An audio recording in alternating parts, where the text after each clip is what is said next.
Hello, welcome to this video where we will see how economical cycle works. We will describe some economical concepts, the difference between short and long-term debt cycle, how they are solved, and what you can do to be prepared for them. Don't forget to give it a like and subscribe if you are not subscribed yet. This is some of the basic concepts that we have to understand. Transactions.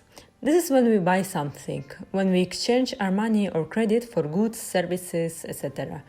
We make them all the time, and it requires of a buyer and a seller. A market consists of all the buyers and all the sellers making transactions for the same thing.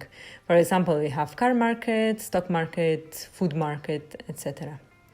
The economy consists in all the transactions in all of the markets. Credit is the most important part of the economy and probably the least understood. This is the biggest and most volatile part. Credit is the money that banks give to borrowers and then it becomes a loan. Total spending is the adding together of total money spent and total credit spent. It's the one that drives the economy. The biggest buyer and seller is the government, which consists of two important parts. Central government, the one that collects taxes and spends money on roads, education, health, etc. Central bank, it's different from other banks because it controls the amount of the money and credit in the economy.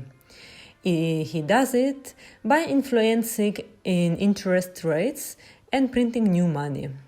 Therefore, it's a very important part of the economy. How the debt cycle is created. Banks lend money to borrowers. This pay back the money with interest, and this way banks obtain profit.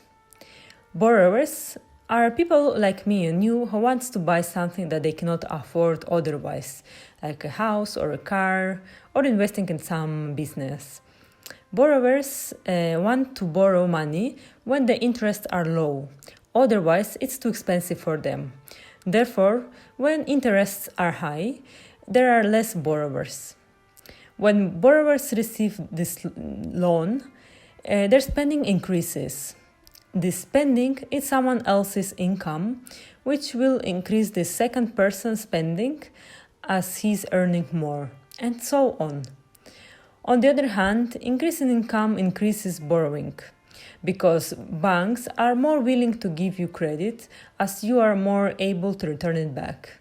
This increase in the borrowing increases the spending, which increases another person's income and its ability to borrowing. So, if I get a loan, I will spend more money, which will increase your income and your ability to get your own loan. When you get your own loan, your spending will increase, which will increase a third person's income and his ability to borrow money. This is a cyclic pattern that leads to economic growth. Short-term debt cycle. As economical activity increases, we see an expansion. There is more credit available, spending increases, and prices start to rise due to the fact that the amount of spending and income grows more than the production of goods. The central bank doesn't want too much inflation, so it raises interest rates. With higher interest rates, less people can afford to borrow money, which causes spend less, which causes another people's income to drop, and spending drops, and the prices will go down. When prices go down, we call it deflation. Economical activity decreases, which we call recession. If the recession becomes more severe and the inflation is no longer a problem, the central bank will lower the interest rates to cause everything to pick up again. With lower interest rates, borrowing and spending increases again, and we see another expansion. So this cycle is controlled primarily by the central bank by increasing or lowering the interest rates. As long as there is balance between debt and income, the debt stays manageable, as the income and productivity continues to increase. But over the decades, Debt rises more than the income, creating the long-term debt cycle, forcing people to cut their spending, and since one people's spending it's another income, incomes begin to go down, the borrowing go down too, and the cycle reverses. Debt becomes too big and people cannot afford to pay them back anymore. Now the economy begins deleveraging, which means that the new debt decreases as people cut their spending, income falls and credit disappear. Banks don't have money to lend. Asset prices like houses drop and stock market crashes. It's a downward cycle. It's similar to recession, but the difference is that now interest rate cannot be lowered anymore, as they're already 0%, and the issue cannot be solved by central bank decreasing the interest rates. How to come out of economical depression? We have 4 options. First thing that happens is that everyone tries to decrease their spending, which results in a drop of other people's income. On the other hand, companies cut number of employees, which creates higher unemployment rate. The second option. Government has a budget deficit, which means that the government earns less than it spends. Government has decreased income as they receive less taxes, and they have increased spending as they have to support all the peoples in need that now lost their jobs. The only thing that they can do is borrow money in form of bonds, for example, or increase taxes to the wealthy. The third option is restructuring the debt. Debts are reduced. Lenders prefer to have a little money returned to them instead of not receiving anything at all. So debt is cut.